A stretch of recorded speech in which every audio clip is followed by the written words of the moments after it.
Hi, hello. This is Charlie Jose and you're watching Upsim Charlie.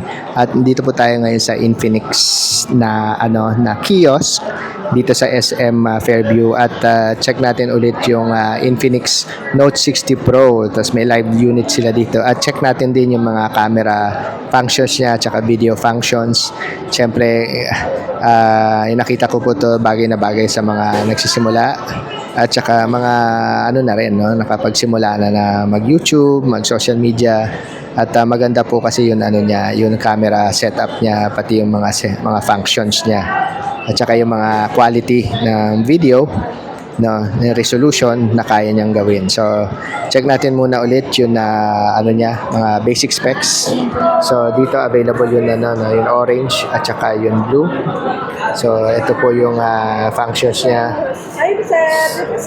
So meron siyang 90 watts fast charging, 6,500 mAh battery, 144 Hz, 1.5K na Ultra HDR cinematic display, 50 megapixel na cameras, no. Pwede rin siya outdoor cinema. May 4,500 nits with JBL speakers.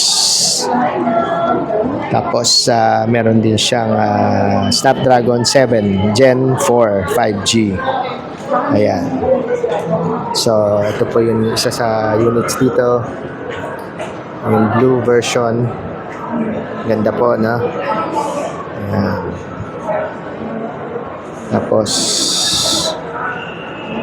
ito naman yung sa harap natin, yung yung orange version. Meron silang live unit.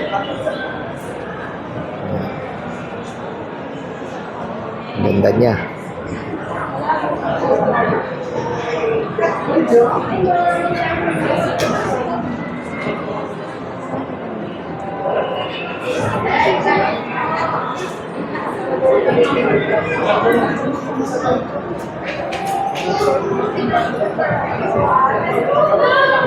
Check naman natin yung mga camera functions niya, no?